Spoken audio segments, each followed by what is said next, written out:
our gospel segment, okay? Did you not come, but did you come from the gospel segment? We don't need no more people coming on children. Listen, I know y'all have been wondering, a lot of y'all have been wondering, what is going on?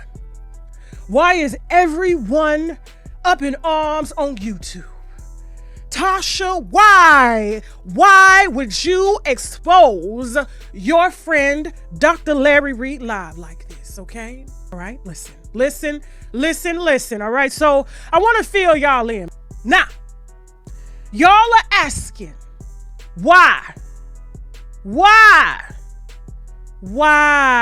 would you, Tasha K, expose your friend, someone that you ate with, had phone calls with, had around your children? Lord, you don't understand how much that scares me.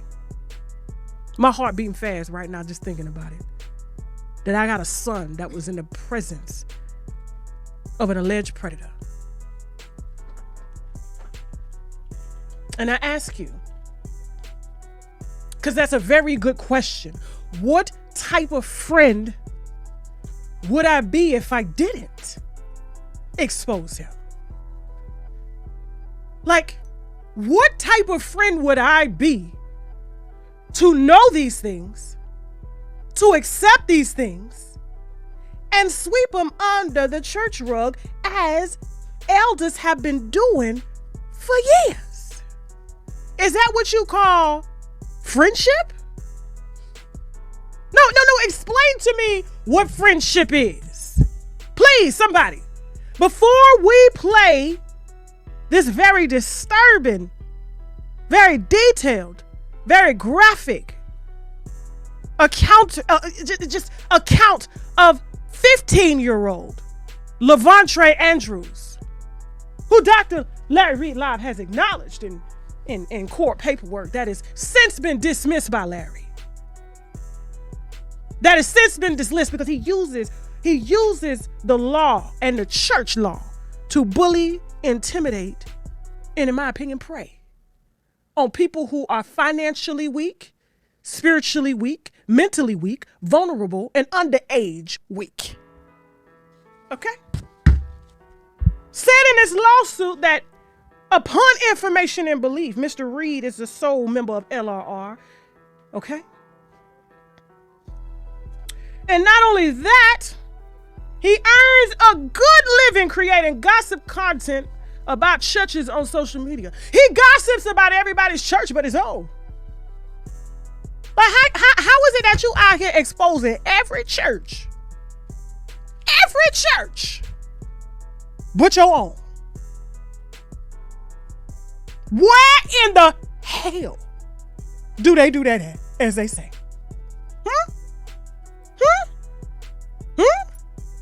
How is it that you've been out here since 2017 on Facebook, on Instagram, on YouTube, and you have coincidentally even partnered with me to expose churches, but you somehow left your church out of the expose? Huh, friend? Since y'all seem to think YouTubes are friendships. I'm just appalled at how loosely y'all use the word friend these days. I have here a 13-page lawsuit. Who writes a 13-page lawsuit against someone who's accusing you of the most heinous crime in the world? Dr. Larry Reid, don't you look away from me. It's your turn now, brother. You've been out here on every church's block. You done talked about everybody, daddy, mama, children. Okay? But you gonna look away from me right now, brother? No. You're gonna face me today. The introduction of this lawsuit that Larry filed against the accuser LAVONTRAYE Andrews that has since been dismissed by Dr. Larry Reid Live as well after 1 month. After 1 month of filing. He says that he's an ordained minister, author, songwriter, gospel, recording artist, and actor. Reid is well known as an online commentator who discusses matters involving pop culture, politics, and religious leaders in their movements. Not allegedly. He wrote this, okay? Also goes on to say that Larry Reid Live LLC, sponsored by the NBN Network, which is a 501c3 compliant ministry. I beg to differ, but that's a whole nother topic there, okay? LRL airs to a combined audience of nearly 400,000 people weekly on Facebook and YouTube. I should have been streaming live on YouTube, on Facebook tonight, because we have to reach all. We have to make sure, okay? With over 32 million views on YouTube alone, YouTube and LLR are referred to collectively as plaintiffs.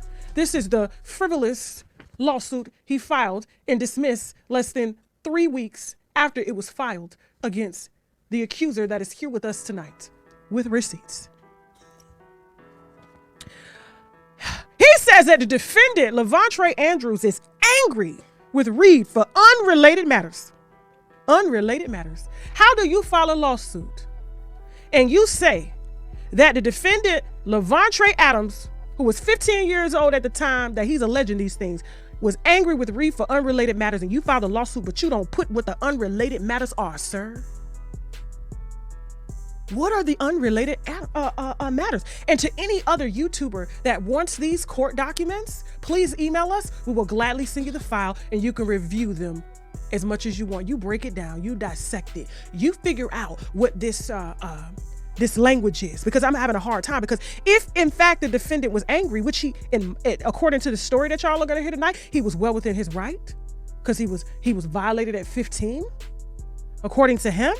He has every right to be angry. But what I'm angry about is that you had the audacity to use the money that was given to you as a 501c3 compliant ministry with a combined audience of 400,000 to use the said money to bully and intimidate victims that have a leg to stand on. But you won't say, sir, after you said about every other pastor out here, every other religious organization, why they mad, why they cheating, why they got baby mamas, why they messing with children. But you have failed to list why defendant LAVONTRAYE Andrews was angry with you, because you knew motherfucking well why. Yeah. Has knowingly disseminated false allegations on at least 2 social media platforms alleging that he was touched by Reid almost 20 years ago, during the time Reid was a pastor in North Carolina. The purpose of this smear campaign is to cause humiliation, embarrassment, and to tarnish the reputation of Reid and the LRR brand. But you still ain't said what the defendant was angry about. What are those unrelated matters? And to, like I said, the YouTube bloggers that want these, Chelsea is on standby, ready to email. You ready to email, Chelsea? Chelsea's ready to email, okay? You guys have full. Reid is an individual that resides in Fulton County, okay? And he is seeking, and the amount of the controversy exceeds $75,000, which means he was trying to take, not only did he, according to LAVONTRAYE Adams, take something that was precious, which was his dignity and his integrity. You want to take money from him like you took from Daryl Moore, the blogger behind everything. He is the reason why I'm able to do this now. Shout out to Daryl Moore, the cigar vlogger. Okay, I wouldn't even be able to do this if it wasn't for Daryl Moore. He planted the seed, I'm watering it, and in spring, we shall watch it grow after we put out this series Sunday after Sunday. Since you want to get in the pulpit and preach on Sundays, we're going to preach our own gospel on Sundays. And it's PPP. Say it in the chat. Pastor, prophet, or what? What is it? I don't see enough likes on this video before LAVONTRAYE Andrews come on, because it takes courage for a heterosexual black man to come on a platform as big as ours to air out things that grown men take to their grave. I don't see enough likes for that. Okay? I don't see enough likes for that. And a lot of y'all are mad at Daryl stalking. What reason would Daryl have to stalk rosea face, discolored, eyebrows arched higher than the gods, Larry Reid? Why would Daryl Moore want to stalk Larry? So you have to ask yourself, what is the why? What is the intent? This man ain't got no pictures of this man stalking him. He ain't filed no harassment paperwork on this man. He ain't getting no trespassing paperwork on Daryl Moore. Where's the paperwork? When somebody is stalking you, like how the Kobe Bryant daughters was stalked, there's paperwork filed. There's trespassing orders filed. There was nothing filed, but y'all just take his word because he has said, not God, but he has said that he is spiritually ordained. And you just say, he just says what he wants and y'all believe it. But you don't even ask yourself, what are these unrelated allegations? And why is this boy angry? And why would Daryl Moore, a grown man, a father, a business owner, why would he want to stalk Larry Reid? And he has 4 victims that are alleging the most hideous, the most heinous crimes against humanity. Why would he want to stalk him? Do you feel Daryl Moore want a piece? Do you feel like he wants to tell the same story that these alleged victims are telling about low T-cell counts and coming in people's mouth? Do you feel that's what Daryl Moore was looking for? Yeah. Do you? Come on now. We're not finna play no games tonight. Because you're trying to justify your donations to a demon. And you forgot, as a grown adult, to ask yourself why. Don't bring that over here. Don't you bring that over here. Come on now. Don't you bring that over here tonight. We are going to stop with that. That stops tonight. Why would a grown man who lives across state lines want to stalk him and he got 1, 2, 3, 4 boys who are alleging the most heinous crimes? And this man is out here preaching about every other church and their shortcomings, but forgot to put his own church on the screen. Don't play with me tonight. Don't play with me tonight. Because you're trying to justify your donations and your support. Because you are no different than him, turning away as he's doing in this picture. And he's using the very money that you donate to bully, to harass, to threaten these boys. Do not play with me tonight.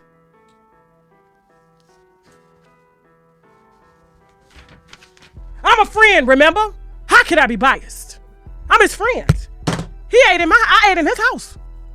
I used this cake baker. I used his chef. And the chef told me in the kitchen, after this man looked me in my face and told me there was only a vlogger, Daryl Moore, that was stalking and harassing him, but there were no victims. And then the chef said to me, I don't know why these boys would say that. I didn't notice nothing in the house.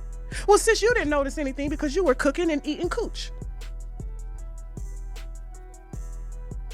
How could you, and your face is buried between the legs of other women in the house? That's why your teeth are rotten and falling out. To Larry's chef. Do you really? We're not playing. We're not playing tonight. Okay? We have been working on this for 3 months. 3 months. And I would not touch it unless there was a receipt so heavy, it was undisputable that I could just sleep well at night. And I've been sleeping and watching how he's moving. I even called him. I even called Larry and gave him warning, like, hey, is there anything that exists between you and these victims of you apologizing? He said, no. They probably took my words and chopped them on my platform. Absolutely not. Our viewers heard that call on TashaKLive.com. That's how heavy it is. That's how sticky it gets. Okay? That's how sticky it gets. I don't see enough likes for this. We are liberating children tonight. I don't see enough likes. Okay? Okay? I don't see enough likes. We got children out here with low T-cell counts, according to them. And their dignity and manhood has been stripped because they've been manipulated through tests. Tests. Everything but an HIV test.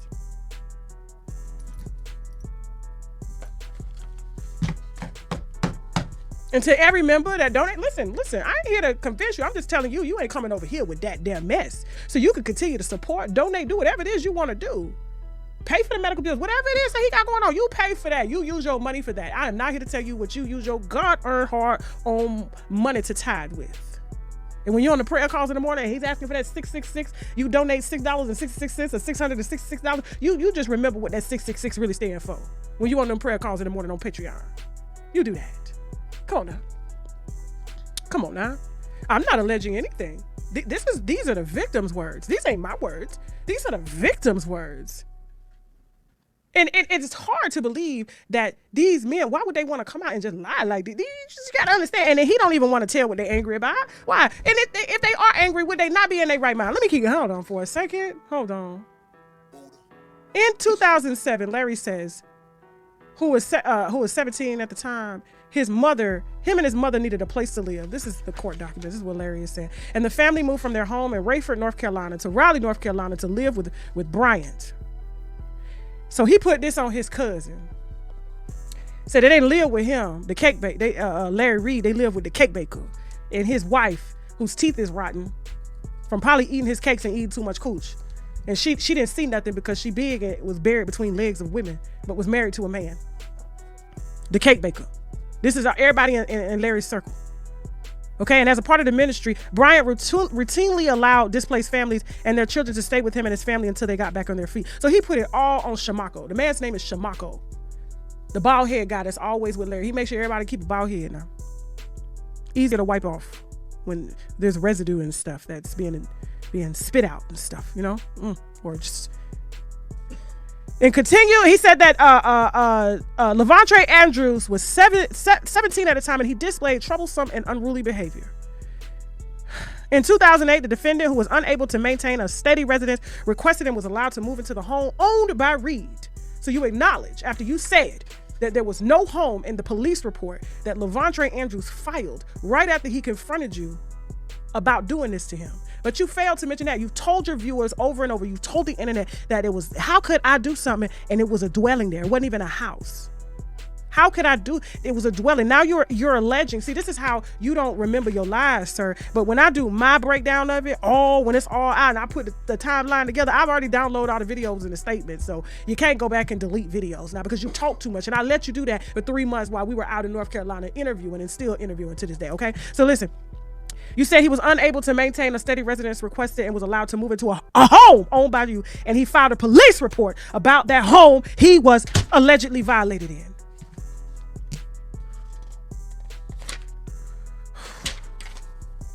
This is the lawsuit Larry Reid filed against LAVONTRAYE Adams, that he, in order to address pending jurisdictional issues, plaintiffs Larry D. Reid and Larry Reid Live LLC, acting through counsel and pursuant to federal rule of civil procedure, hereby dismiss this action without prejudice and leave to refile. When is the refile? When is the refile? Because this boy been out here on the streets since 2017, been trying to get justice, but you've been trying to abuse him using these 13 pages and lawyers that you got. Let me keep going on because the interview is going to come up here shortly, but I just want you to know what was said from him. So when you go and you listen, I want you to listen with your heart. Matter of fact, listen with your wallet. When you start listening with your wallet, let me tell you something. When you start listening with your wallet, which means, you know, somebody trying to sell you something and you know they want money, but you're real skeptical and you use discernment. Tell me how many of y'all do that. I do that. Don't you do that, Chelsea? You listen more. So listen with your wallet the next time he tells you whatever he wants to tell you about these victims, him and his boyfriend that he tricks on and buys cars and computers for with your donations as a 501c3 compliant member. Do not play with me tonight, okay? Do not play with me tonight. Should have bought him more wigs. Should have bought the boyfriend more wigs. Instead, he got to wash out that same wig and clip it in and hold it to the side and shake it out and dry it out for every episode that he gets on live to lie to y'all about on behalf of his financier and trick daddy, Larry Reid Live.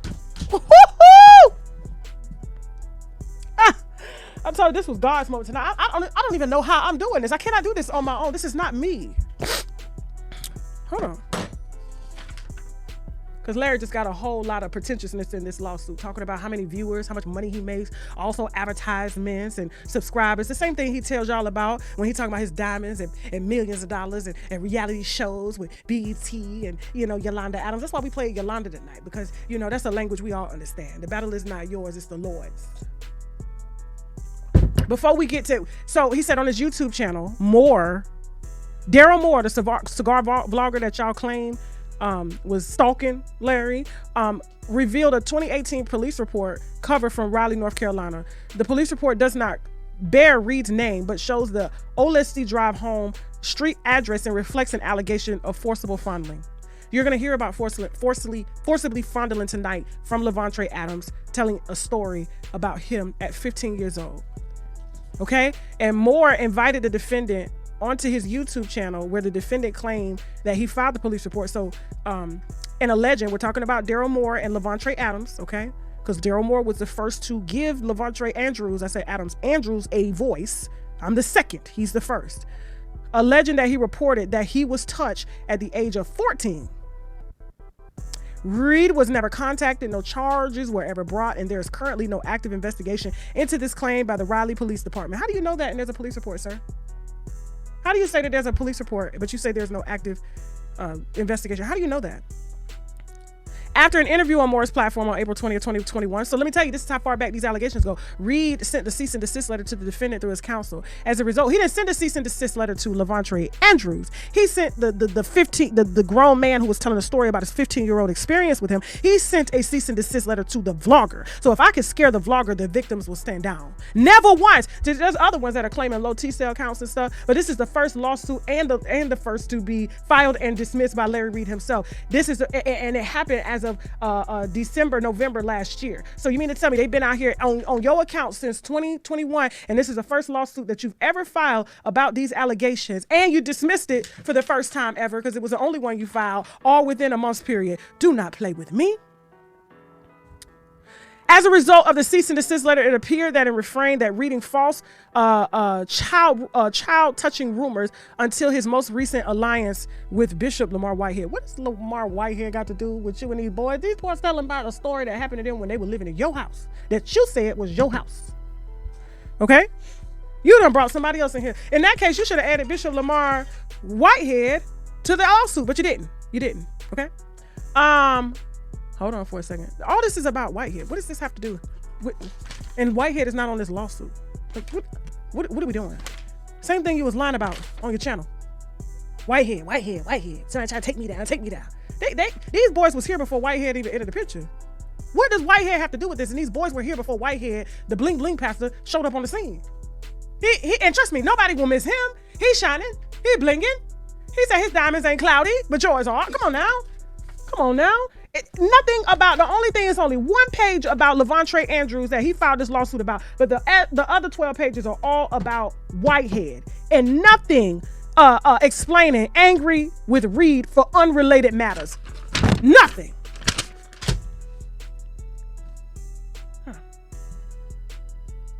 Ooh. And if you lie and say that he didn't respond to your lawsuit because you said that you couldn't serve him, that's a lie. LAVONTRAYE Andrews was served. He accepted. He filed a motion that was longer than your lawsuit. Your lawsuit was 13 pages. This motion in response to your lawsuit is 26 pages. I don't want to go through it because it's so much, because I'm going to let you just hear his story tonight, okay? So don't you ever open your mouth, your nasty ass, sticky mouth, okay, to ever say that this man did not respond to you in this lawsuit. And then once he responded with 26 pages, you went and filed a motion to dismiss and said it was for jurisdictional reasons. He was ready to go, but you backed out, you and your 12 pages, because you knew that you would have to open up medical reports. You would have to give over phones. This is how I know you got to give over phones and computers, because even in my lawsuit with my sister-in-law, they had a whole forensic team that came into my house, right? And they extracted every document on my computer and my phone. That's not what you wanted. That's not what you wanted, brother. You wasn't on that type of time, because they could have used that for taxes and stuff like that. Everybody, let me tell you something. That's not what you wanted. Okay? That's not what you wanted tonight. But like I said, Chelsea is on standby. Unwind with Tasha K. Do you have access to the unwind with Tasha K at gmail.com? Email Chelsea. So you guys can email unwind with Tasha K at gmail.com, and she will give you both the response to the 12-page lawsuit, and count the pages yourself when you print them, YouTube bloggers. If I didn't have faith in y'all, I wouldn't give them to you, because I know y'all know. Y'all get sticky with it. The same way he like it sticky in his mouth, y'all get sticky. Y'all get sticky with it, okay? So after this said interview, so listen, this ain't got nothing to do with me and Larry's friendship, because like I said, I'm holding up my end of the bargain, and I'm being a friend. Because what type of friend would not free a friend? You're in bondage, okay? You're in bondage, okay? They're abstaining from people coming in their mouth. Are you, sir? Are you? Before we roll this interview with LAVONTRAYE Adams, the story of 15-year-old LAVONTRAYE Adams, okay? And how the church failed him, used him, manipulated him, and failed him. He is the first of, like I said, many victims that are alleging these same things. He is the first. He is the seed, okay? He is the seed. He is the seed that brought me and Dr. Larry D. Reid's friendship closer. He is the reason why we are best friends right now, because it takes a friend. It takes a friend to do this. When you know somebody, you're well equipped for it. It's just like my mama knowing me or my daddy. They the best to do it, to do the job. To any friends that I have out there, if I find out that you are hiding something as such, I'm gonna be a friend and I'm gonna tell everybody about it. Ask my team, they'll tell you. Are there any secrets in here? Chelsea, Jasmine, Shaq, are there any secrets in here? No, we don't operate in secrecy. Our team is not even, are y'all on NDAs? Nobody's on an NDA. Why? Because everything is open. We believe in being pure self here. We believe in being pure self. And so listen, without further ado, a famous, because he famous, BET, Yolanda Adams, Nene Leakes, you famous. This is what famous look like. When you famous, this is what it look like. Welcome to fame. Everything that you prayed to God and the devil about, welcome to fame, okay? So, without further ado, Larry lucky that he's still here. He is, because you just don't know how people will respond to stuff like this. You just don't know. You ain't met the right person yet, brother. I believe God has spared you for this moment, because it could have went a different way. It could have went a different way for you. Had it would have been my child, I would have been like this. Clang, clang. See you on the other side, bro. Well, I may pass you going through the gate. So without further ado, a famous pastor accused of paying teenage boys to come in his mouth. Dr. Larry Reid Live, you are the first installment of our PPP, Pastor, Prophet, or Pedo. This is your question to answer, viewers. So I just want to have a conversation with you about who you are. Okay. Yeah. And so I just want to start, where are you originally from? So I'm originally from Rayford, North Carolina. Rayford, North Carolina. I haven't even heard of that. Yeah, so Rayford is it's right outside of Raleigh. I'm sorry, right outside of Fayetteville. Okay. Right outside of Fayetteville. That's where I grew up most of my life. All right. And then later, I was 15, somewhere in there, I moved to Raleigh. Okay. But Rayford is where I'm from, Hope County. Bucks. You know so it's a small town. Very small town. Okay. Very small town. Okay. Redneckish or all black? No. We in there. Yeah, it ain't no way. It's the white people. It's us. Okay. It's not a red town at all. Okay. Not at all. Yeah. So. Okay. Good old Hope County. Wow. Yeah, that's where I'm from. Mom and dad? Mom and dad. Yeah, both are from Hope County. Yeah. Okay. Cool. Yeah. Siblings? I do have an older brother. Okay. Older brother. He's doing well. Okay. He's doing well. But yeah, he's doing well. So you the baby? I'm the baby, yeah. All right. Yeah. So mom and dad, you guys both have the same mom and dad? You and your brother? No, my brother has a different dad. Okay. Different dad.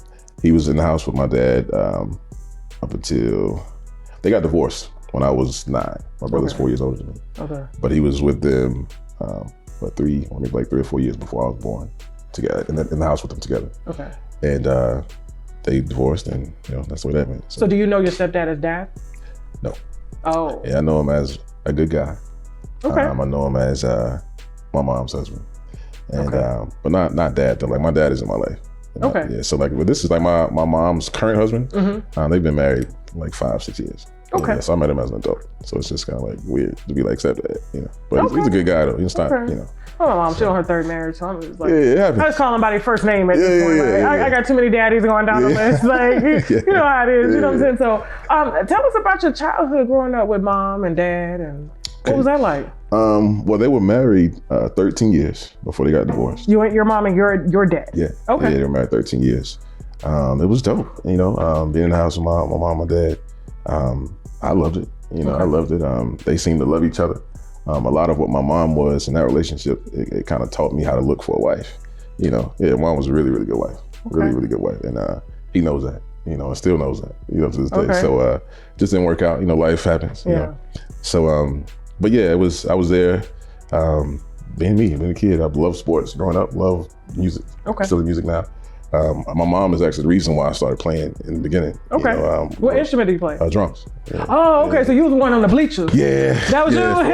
For sure. Being on the bleachers, being on the lunchroom table, was like I was that dude. I always love being around the drummers. I'm like, hit a beat for me, Yeah, I was that guy. I was always hitting on something. Even at home, beating on pots and, you know. Yeah. So but my mom, when she saw I had like this interest in drums, we were at a small church at the time. Okay. And my mom was ushering.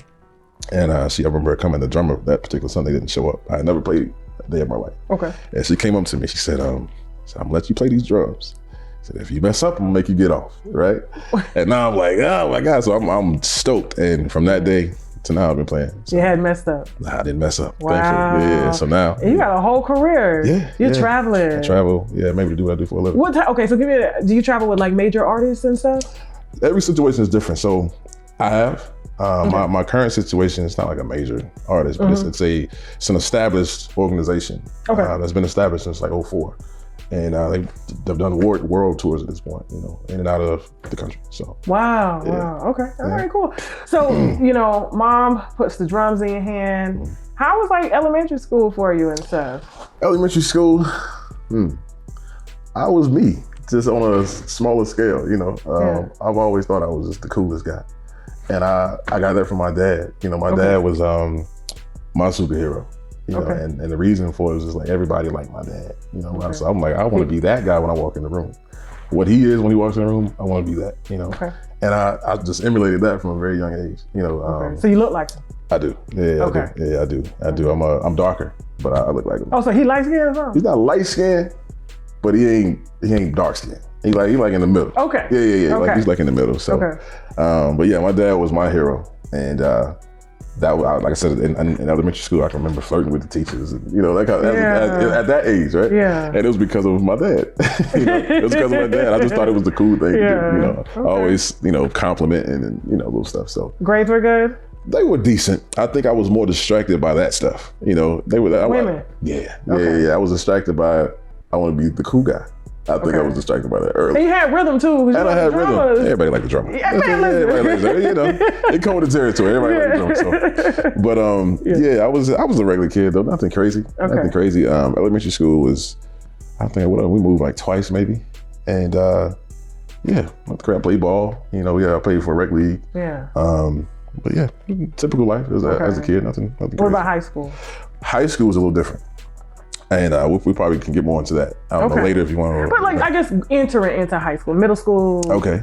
Yeah. So entering into high school, still an athlete. At that point, I was already playing drums and like making money for it. Okay. You know, at that point, so I was still really into music. Now, were you part of a church when you were playing drums when you were younger? Yeah. Okay, and then you did side gigs as well too. I did. So it was, at that time it was only gospel. So I would play for like a gospel artist in my city and that kind of thing. But, I would play. I played for, played for 2 churches consistently at one point. And it was like every now and then an artist in the city was like, I need a drummer, you know, that kind of thing. And I was just trying to like get my bearings kind of thing. Okay. Yeah, but music has always been a part of what I do. Okay. Yeah, in some way. So you've been, you know, of course the church was a big part of, you know, who you are, and somewhat of what why we're here today is because you had, I can't even put it into words. Yeah. You know, because this is a space that's supposed to protect you. Right. You know, and you're supposed to go there and feel free and feel covered and not feel like, did you ever, let me switch it up just a little bit here. So you're in church, before you as a teenager met Larry Reid and his organization. Did you ever doubt church? Did I doubt church? Did you ever question faith? For sure. Really? For sure.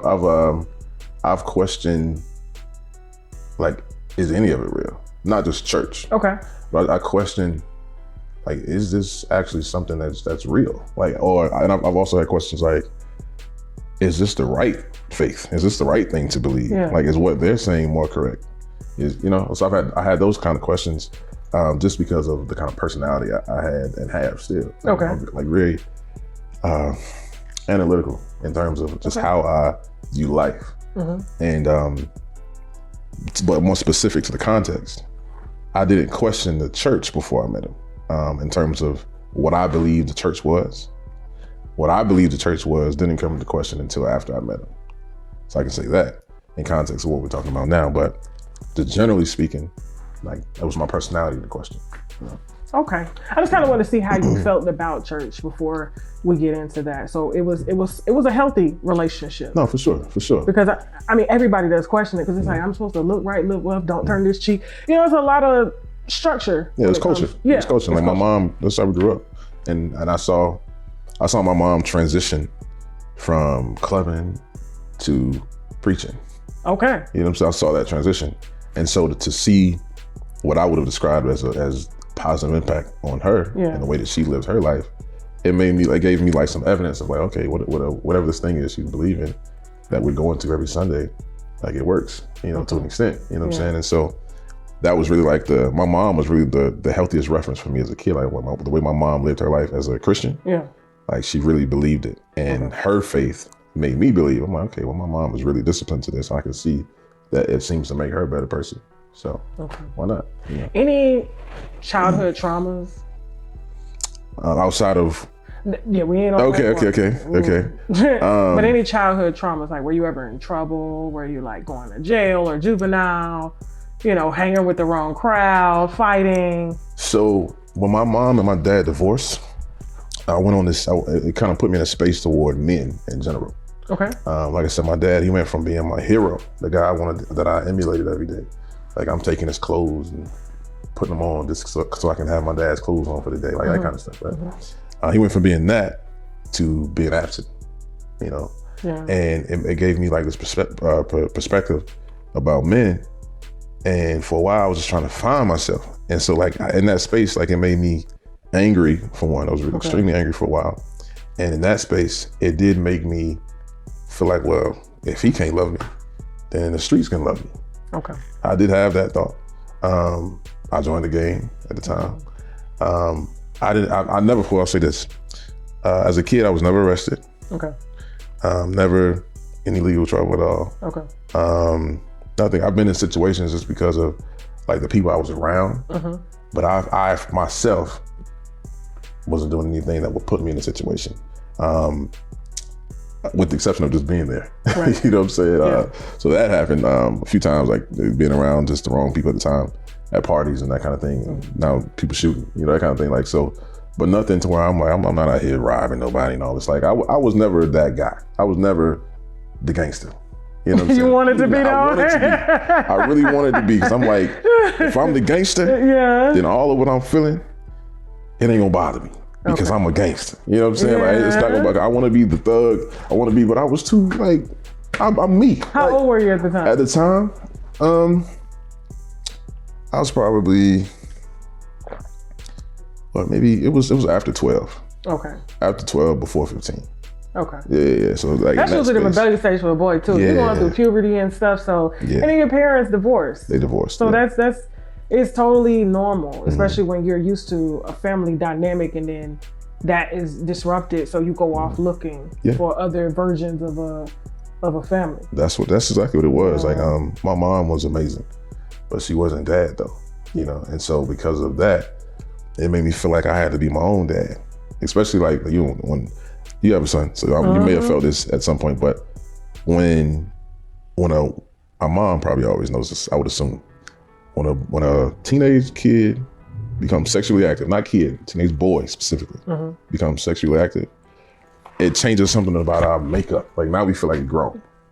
You know what I'm saying? Like we grown now. Like I've had sex with a woman. Like I'm grown now. You know what I'm saying? And so like after my dad left and then I became sexually active, you can't tell me nothing. I'm the guy. You know what I'm saying? Like, what you gonna tell me? You know? You ain't got no job. Right? And so I'm thinking I'm like the guy now. And it just kind of transitioned into, okay, well, I'm a man this way. I gotta be a man this way. And I gotta be my own dad too, because dad in here, you know? And so that's kind of what it turned into. So I'm just trying to figure myself out, but I never was that guy. I was never a gangster. I was really soft for real. For real, like if I keep it all the way 100, I was like, I this term I used to say, I was a Pop-Tart. I had this hard shell, but like anything would hurt my feelings. But you wouldn't know it though, because I'm like, you know, I turned into this like real gooey dude on this side, but outside you would be like, if you ain't really trained, Yeah. you be like, this guy crazy, but Right. I'm really soft as, you know what I mean? So that's what it turned into. I get it. Yeah. But I guess too, because you were probably always like very tall or, I was 6 feet at 12. you know what I'm saying? So it probably kind of gave you the Gave this persona, you know, but it's like, I'm just a teddy bear. Teddy bear. I'm just Ruben studded. I promise. Not Ruben studded. I was skinny back then though. I was way skinnier, but it was just like, Yeah. I've always been a lover, man. I've never been that guy. Yeah. Never. I felt like I convinced myself that that's what I needed to be. Yeah. And so it kind of created the space for a couple of years that I was trying to be something that I knew I wasn't. Okay. So, yeah. Okay, cool. Yeah, but never anything crazy. I never got any major trouble at all. Okay. Yeah. Okay, cool.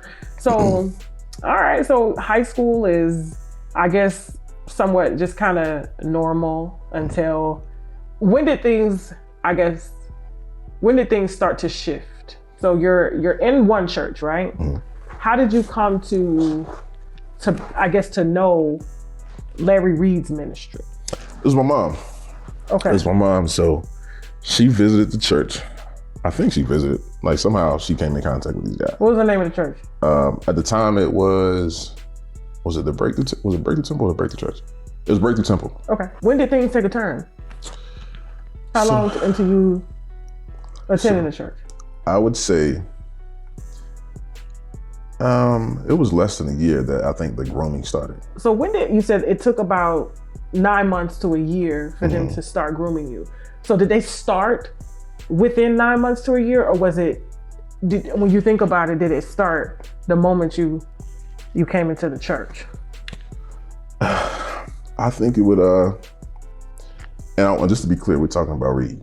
Larry to be Reid. clear. Correct. So when I say grooming, that's who I'm talking about. Okay. Right. I would have to say it started probably earlier than that. If I think about it really, because it would just be certain moments that would happen. And so, like when I was talking about this off camera, one of the first moments that I remember having this was very like short after when I first came to church. He had a preaching engagement in Mooresville. It's right outside of Charlotte. Okay. And we went walking through. He had to run into Walmart or something, walking through Walmart, and he was just talking to me, like he's asking me certain questions, that kind of thing. And I remember him saying to me, he said, and like I said, like I told you with my memory, like if a moment has an impact on me emotionally, I can recall it, like everything about the moment. I remember the shirt on the rack behind him, like that kind of thing. You know what I'm saying? Yeah. And so we were walking through, and he said, I asked the question he asked me, and he said, Trey, if somebody wanted to manipulate you, they could. It would be easy to manipulate you. Right. And I remember looking at him like what you mean? Why you say that? He said, I can just tell. Like, so I can just tell like somebody that was, if they're smarter than you, they can manipulate you. And it just came random. Yeah, it was super random. Okay. And I said, my opinion is, in that moment, he was already like teeing up the move. Like, all right, so this could be something at some point, you know, possibly, right? And you were how old at the time? I was like 14, 15. Okay. Like, so when I first met him, like 14, 15, somewhere in there. Okay. And I wasn't 16 yet, I know that for sure. Yeah. I was like 14, 15, somewhere in that space when this particular scenario happened. So I ended up getting into a sexual relationship with another lady in the church at the time, another girl in the church. You was just... Yeah. I was still. My daughter. If y'all in church, listen. Watch the musicians, man. That's all I'm saying. And I'm just saying, it's just what the truth is. Like, if you're in the church, you know what I'm talking about. Watch the musicians and watch the daughters. That's all I'm saying. But they found out about it. It was a situation because like the culture in the church at the time was like if you were in a relationship or if you were interested in a relationship with somebody in the church, like it had to be facilitated. Like it wasn't something that I could just, like, let's say me and you, we liking each other, right? I couldn't just be like, hey, Tasha, I want to take you out without like basically like the permission of like the leaders in the church. Like it was like that kind of dynamic. Specifically like with Reid, like he was like really like specific about those kind of interactions. Like where he would either he allowed it or not. You know, he would be really intentional about, yeah. And so because we knew that, we kept it a secret. You know, we kept it a secret. And plus we knew that he wasn't gonna be with it. We knew that too. Why? This sounds very cultish. Oh, for sure. I mean, Mormons, you know how the Mormons pick the daughters and the wives and who they marry and Yeah. Who gets to talk to God or go to God? And that was like now that I'm removed from it, like that's what I would describe it as. It was for sure cult. Like just the way that the operation of the whole thing was. Like he was very in everybody's life, like very in their life. like that's just the only way to put it. Like the decisions that they made, to the extent of if they wanted to get another vehicle, like he would be a part of that facilitating, or how they dressed, like he would be a part of that. The women and the men, you know, like saying like this is what you should look like. That kind of really involved in everybody's life. And one day I do a show. Okay. And I loved my hair. My husband loved my hair. Yeah. But he called me after I did a show and was like, Tasha, don't you ever wear your hair like that again. Well, Reed? Yeah, Larry Reid. I said, what? What are you talking about? And he was like, don't do that. I watched that show and that hair, it just did something to me. Don't ever wear your hair like that again. I just had to call and tell you that. I said, now in my mind, I'm like, nigga. Right, yeah. I'm wearing it now. This is there? Yes. That's how it was? Yes. Oh my like, God. I was just like, and I thought that was very, you just called me out the blue to tell me about a hairstyle. Tell me it spiritually just talk to you. And that's, it just, I just had to tell you that I got this spiritual revelation. Just don't ever wear your hair like that again. Boy. Only man that can tell me don't wear my hair like that again is Shekinah H. Kelly. Right. Because he paying for it. Exactly, yeah. Right. It was just weird to me because I was just like, what man does it? What people don't do, unless they're your girlfriend's like, girl, I saw that hairstyle. Don't do that no more. But like, he called me and it was like. He knows you're married, right? Yes. And he was always very inappropriate as far as like, you know, I remember one day he was getting a massage and I was like, what are you doing getting a massage? Oh, I travel with my masseuse. And I was like, oh, okay. He was like, but you can massage me if you want to. This nigga, man. I said, bye. I just hung up. That's crazy. And he knows that you're married. Yeah, of course. Yeah. That's crazy. So I think he did it just to kind of. No, he wanted to see. Had you played into it, I know this dude. Had you been like, well, maybe. Had you played into it a little bit, I promise you he was going to explore it more. He was going to at least try to see like, oh, well, could she, like, he was going to try to figure it out. Had you played into it just a little bit, well, I don't even know the dynamic of what y'all relationship was, but had you played into it just a little bit, I promise you he was going, let me see. You know, because like, my opinion is he's gay. That's my opinion. Yeah. I don't have a problem with that. If like people being gay in general. Right. But my problem with him is, it's like he plays both, you know, because I've watched you tell people they're going to hell because they're gay as a pastor. I've seen you do it on the pulpit, but now you just advocate because it's convenient. We had a conversation and he told me, he was like, have I had suck dick? I have. Has somebody sucked my dick? I have. Has somebody rolled my dick? I have. And so I just kind of was like, but you said you weren't gay when we talked. I'm not gay. I don't consider myself gay because I'm not with nobody. So that's just stuff that I did. But did I do it when I was molested? No. But I did those things on my own consensually. And I was just like, okay, whatever. It's not even my business, not my man. I don't care. Whatever. But then when I go on my platform and I say, this is a gay man, I am not gay. So I took the video and I don't know if he was on edibles. But he loved edibles now. Oh yeah? Oh yeah. Oh yeah. That's hilarious. Oh yeah. He and I don't know if he remembered, but he was like, have I sucked dick? I have. Has a dick sucked me? I have. Have I rolled dick? I have. He said he rolled? Yeah, it was all in the video. And so he would describe being sexual with the man like you can do that and not be gay. Like that was just a thing. Like he was like, I can sleep with a man, or I can let a man suck my dick and I'm not be gay. I was just like, no, you're gay as hell. And he was telling you this? Yeah. At what age? This was just doing the whole just the whole being process. around. Yeah, me being around him. Like he was saying it not just me. Yeah. Like, he just said it in conversation. It was just what his opinion was. Like I can sleep with men or I do sexual things with men and I not be gay. You know, that always stuck out to me. I'm like, yo, that's gay. Like if you want to sleep with, if you have a desire to be with a man sexually, that's gay. You know, so I can respect that. But it's just not how I choose to live my life. You know, like I think it's just easier, you know, in terms of if I see someone having this conversation with someone, to me, it's kind of like, especially if it's another man, it's like planting the seed that it's okay to do this. You know, it doesn't make you gay. So it's kind of like subconsciously planting a seed that if I never considered that, Tasha. Yeah, like I never considered that. Yeah, it could be borderline grooming. Cause yeah, you're right. I've never until this moment. When you go to question if he makes a move on you, you don't say, "Oh, this is a man making a move on me." You just say that this is just a sexual act, and it doesn't matter if it's male or female. It's a sexual act. Don't consider this gay. It doesn't make you gay. Yeah, you know. And I'm sure he was married at the time. Yeah, to a woman. To a woman. Yeah. Yeah. So if I'm telling a young boy that, I'm planting the seed that it's okay, man. Like, it's you know, yeah. If a man tries you, that don't make you gay. Tasha, you're that's so right. I literally never saw it as like a part of grooming, but it absolutely was. But the sexual act in itself is perversion. All right. So besides the comment that he made about, you know, being with a man sexually doesn't make you gay. Describe some of the other things that he would say, or that not he would do, but that he would say to you that kind of just made you go, oh, okay. Things he would say, not do. Yeah. Things he would say.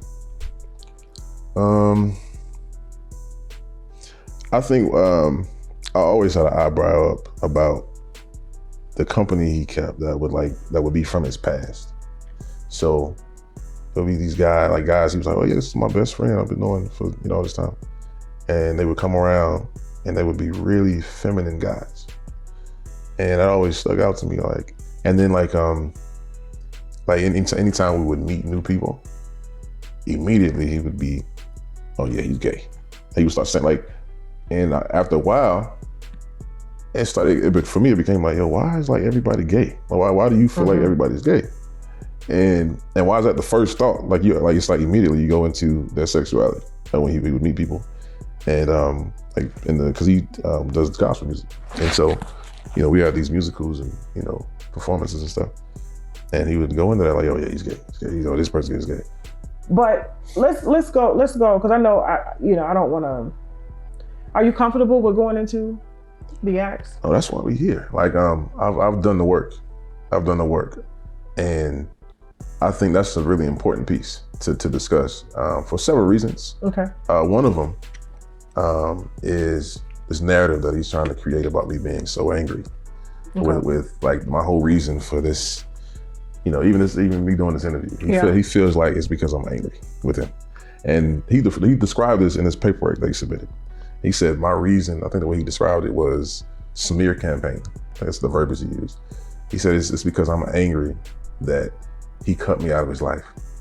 And I'm so angry about that I'm just saying all these terrible things because I'm just so upset that he cut me out of his life. Like, bro, you're insane, bro. No it's like, you are insane. Sense. He said this, I'm doing all this because I'm upset that he cut me out of his life. Are you crazy? Makes no That's just like, Tasha, when I tell you, I was upset at one point. I'll say this. I was upset that what happened. That was going to be my question. I was upset about that. Are you well within your right to be upset? No, for sure. So, and I'm going to tell you why. Okay. I'm going to tell you why. I was upset because for years, I wasn't able to acknowledge it for what it was. I thought it was something different. And not even hiding it. I was like the acts themselves, because of how they presented themselves to me by him, I didn't acknowledge it for being what it was. I didn't acknowledge it for being as terrible as it was. What do you mean? I think a large part of why I felt angry is coming into the understanding of what happened. So I was like, all this time, I've been blind to this, right? And so because and people could probably wonder, like, how are you blind to sexual things? How are you able to see it different from what it is what it is? You know what I'm saying? And I would rationalize in the same way to an extent if I was hearing it objectively. Right. But I think what you have to consider is where it happened, how it happened, when it happened. Where it happened was in a church space, so a religious space. Why it happened is because of the absence of my dad. Where it happened is that it happened in a father-son dynamic. That's where it happened, right? The dynamic wasn't you're my lover. That wasn't the dynamic at all.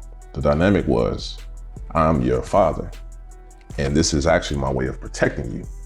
So this was what was communicated to me was, this is what I'm being led to do by God's, like they made it, give it like a spiritual basis, that this is my way of covering you spiritually. And so what the way it began was a conversation. He said, yo, I need to talk to you, and he said, my feeling is you're either going to be gay or you're going to be a male that manipulates women. So he said it's a womanizer. Either you're going to be gay or you're going to be a womanizer. And at the time, like in my mind, gay, I'm thinking like, I'm not going to be gay. What are you talking about? Womanizer as possible. Like you're a teenager? Yeah, I'm young. Underage? Yeah, I'm still a teenager. Okay. And in my mind, I'm like, I'm not gonna be gay. Womanizer is possible. Like my dad was a womanizer. I have a reference for that. In my mind, gay, I'm not gonna be gay. But because of who said it, right? So like Reed became a large part of my life. So he was literally like a dad. Like at one point I drove his car to school. You know what I'm saying? Like regularly, it was my transportation to school. He taught me a lot about how I should dress, daily stuff. Like I remember he would sit me down and show me how to keep my receipt book. Like and when I'm keeping a receipt book for your bank and just those kind of things. Talking to me about spiritual things.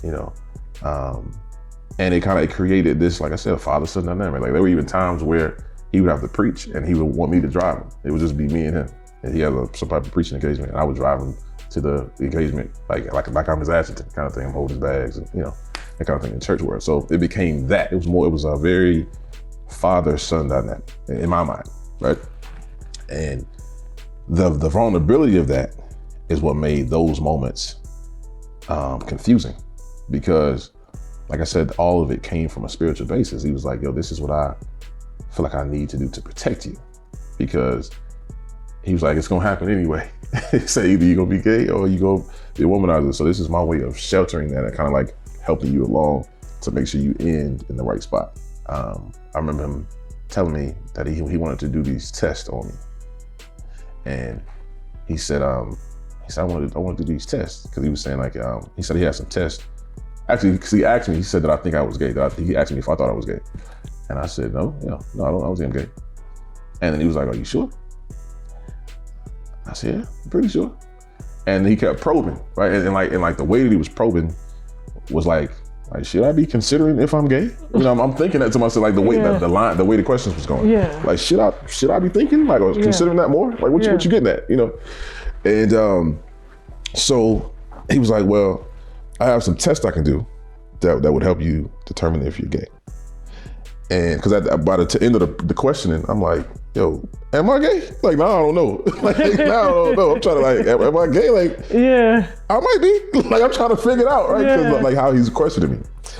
And so he said, I got some tests I can do. I'm like, well, shit, I need to know. Because I don't think I'm gay, but if you think I might be, let's figure it out. So, okay. Let's get through it. It was like, because my mind, I was so impressionable at the time. So this is part of why I was angry at times. I was like, yo, why didn't you know?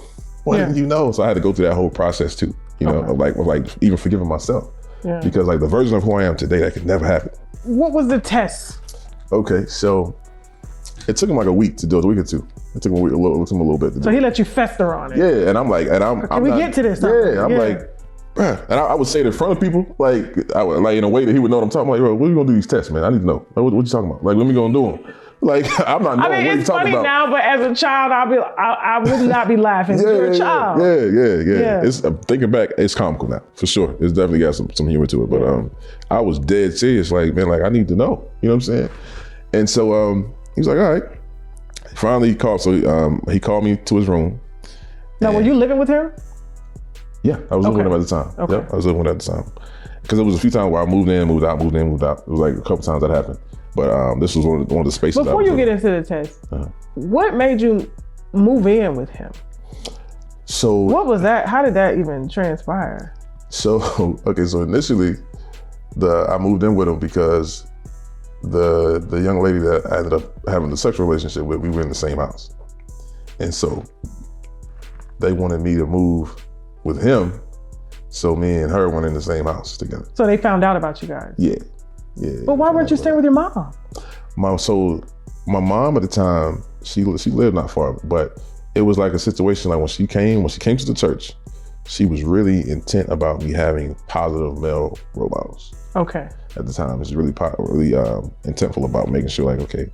And they basically told her like, we got him. Like, well, we'll make sure he's good. And she was so okay. you just ended up just staying over there and then it just turned yep. into... And I ended up living there. So let's talk about these tests that he wanted to run on you to see if you were gay or going to be a womanizer. Yeah. So what would it describe the tests? Okay, so he had me come in his room and he had a blanket. He was wrapping a blanket. It was a zebra print blanket, black and white zebra print. Zebra print, okay. Yeah, he ended up wrapping the blanket, which he actually, years later, ended up giving to me. He gave me the blanket years later because he said it was the blanket that he prayed in. And he was like, yeah. But he was wrapped up naked in it. He was wrapped up naked in the blanket. I just like, when I was preparing for this, I remembered that. I forgot. Okay. When I was preparing for this, I said, yo, he gave me that blanket. This is the same blanket. He gave me, but that's a whole other something. But yeah. So yeah, he told me to come in his room and he had a wife beater on. I remember like seeing a wife beater, but he had the blanket wrapped around him and he told me to take off all my clothes. And it's okay. I'm blindly listening because I just trust him this much. I trust him that much. I'm just like, whatever he's saying, like I'm just go with it. So he told me to take off all of my clothes and he told me to sit down beside him. I mean, he was sitting in the Indian style. And he pulled his computer. It was an old Mac computer. Okay. And he put porn on. He put on gay porn. And he told me to watch it. And immediately when I saw what it was, I remember like physically feeling sick. I almost threw up. And I looked down. I was like, yo, I can't even look at that. I remember him laughing. Like he laughed. He was like, well, he's crazy. Like, I was like, it was physically making me sick. I'm like, I can't look at that. I can't. And you were sitting there butt naked. I was sitting there naked. I was sitting there beside naked. him, and he wrapped it, and y'all were on the floor. I was sitting on the floor. He had a black futon, and he was sitting right in front of the futon on the floor. And we both are like our back up against the futon. And he pulled out this computer and put this gay porn on. And what he was trying to do is to see if my body would respond to seeing two men together. It transitioned. That moment transitioned. Like I said, it went from me just doing the spinning thing where he would jack off to now he's physically touching me. And so he would touch you while he was jacking his dick? Yeah. Like feel on you? Yeah. Like your... Yeah, my butt. He would start touching on my penis and like, yeah. It transitioned into that. Then it transitioned more. The address on the police report, like the 3216 Olustee. Mm-hmm. I think a lot of people have kind of concluded that that's the only place it happened. It isn't.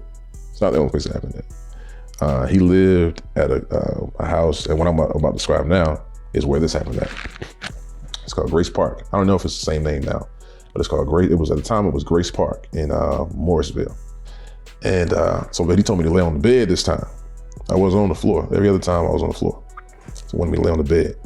So I'm laying across the bed and he's doing this massage. Lights off, right? He's doing this massage, and in the middle of the massage, he starts sucking my dick in the middle of the massage. And I said, I remember like I jumped back, like, oh, like, what are you doing? Moving up. Yeah. I jumped back and he was like, oh, like same scenario. He minimized the moment because for me, I'm like, this is violation. Like what? You never did this? What you doing?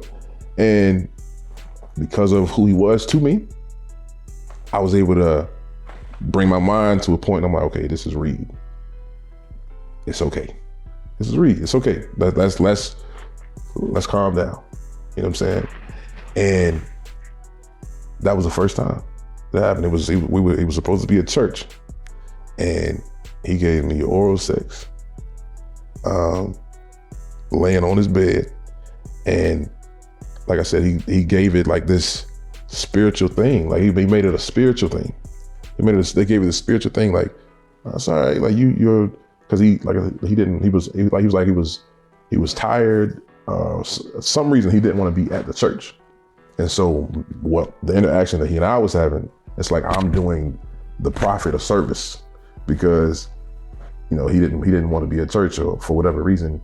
And me being with him that night was helping him. Okay, I'm doing him a favor. Like I'm able to like be of value to him. Like I don't, you know, I'm protecting him. Like it was that kind of thing. Right. And yeah, so that was the first time it happened. And then from there, it was just anytime he was feeling away, that's what he would initiate. Now, did you eventually climax during those? No, that happened. Yeah, I did. In his mouth? I think I did one time in his mouth. All right. As I said before, this was 45 minutes of a 2.5 hour interview of nothing but test after test after test. We also got more footage of the mother, his mother, explaining her perception and her shortcomings about it. And then last but not least, oh Lord, the receipts.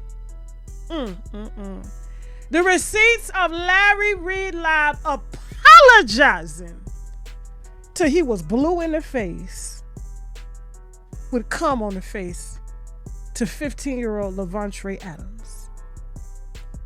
This is a series, guys, PPP.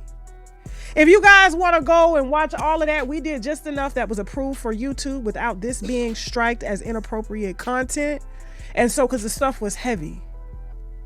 The things that went on in this church that still goes on with the same people he surrounds himself with is all in the interview. That's why everybody's been going live saying LAVONTRAYE Andrews, I keep saying Adams, LAVONTRAYE Andrews is too detailed. He's very vividly detailed about everything, because when you are a child, you remember, like I remember when I was 5 and my toucher, he was 19 going on 20, but he had a lot of acne all over his body, and he wore medical scrubs all the time because he worked as a janitor in a hospital and he played video games. And I remember he used to have this vinegar smell to him, and he would ask me to come in his room, and I would sit down in the room on the floor, and his room was disgusting because all he did was play video games all day. Now I'm 5 years old at the time, and no one questioned while I was going in his room at 5 years old at night. It was right across from my auntie room.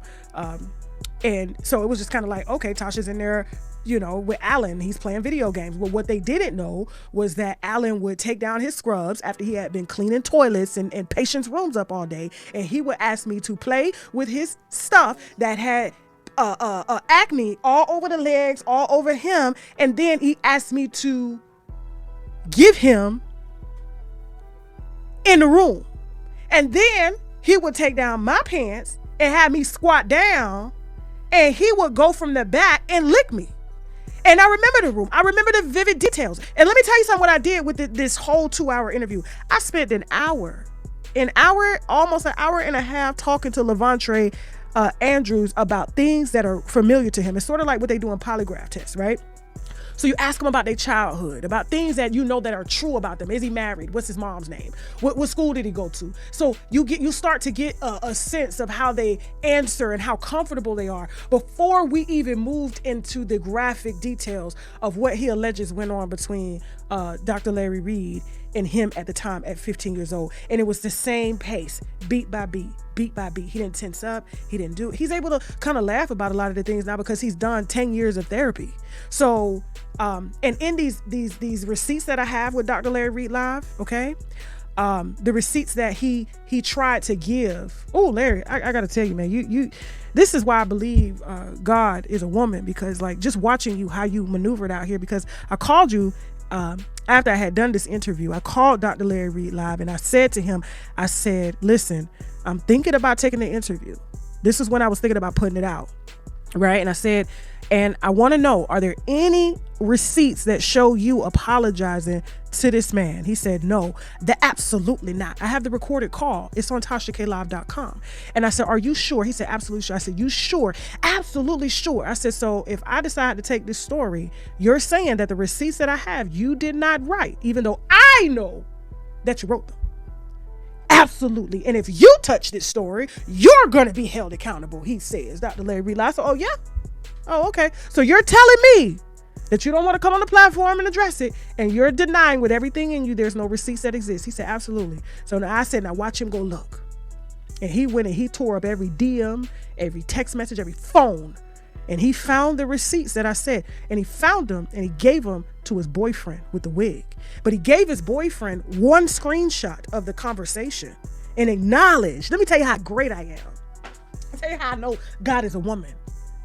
He acknowledged when he gave his boyfriend that this was a conversation he had with LAVONTRAYE Andrews minus his response. Meaning LAVONTRAYE Andrews confronted him, but he deleted all of his responses, even though I had it already recorded. And you're going to see that in episode 3 of us opening up the DM and going through it. And gave the boyfriend a response that showed he responded like a month later, but skipped out on all the apologies and call me and scriptures and videos of him trying to give LAVONTRAYE in order to keep brainwashing him. I told you, y'all not playing with me tonight. And I said, all I needed you to do was validate the receipts. And you did that. And I have the video downloaded in case he tries to go and tell them to delete the video. So you said you didn't apologize, but then you gave the conversation that I have in full detail to your boyfriend who you buy cars for, computers for, and who you pay to bully creators who pick up this story and acknowledge that this conversation was yours between you and him. God was a woman. And I watched you. I have the timeline. And in episode maybe 3, maybe 4, will depend on how we want to swing it. We're going to put out the timeline with the receipts with Dr. Larry Reid live acknowledging that the motherfucking conversation is his. You apologizing to your blue in the face. This is why I have on blue tonight. Because we're apologizing on your behalf to LAVONTRAYE Andrews till we blue in the face. Or you red because of the rosacea or the possible low T-cell count. Because you know it has a look when your T-cell account is low. Yeah. Okay. So to those of y'all that want to continue to support and love on Dr. Larry, love on him. Go send him all the prayer and love that he needs. And I pray to God that you do it with your son in the next room. It's important for me to do this just so I can show you how you would have to handle a situation like this. I would have never and have not ever mentioned any of these accusations, rumors, and lies. I would have never came up here to address this on my platform because my platform is what they want. If you listening to me and you are a YouTuber or online influencer like me, Facebook, Instagram, and YouTube, look, they want your platform.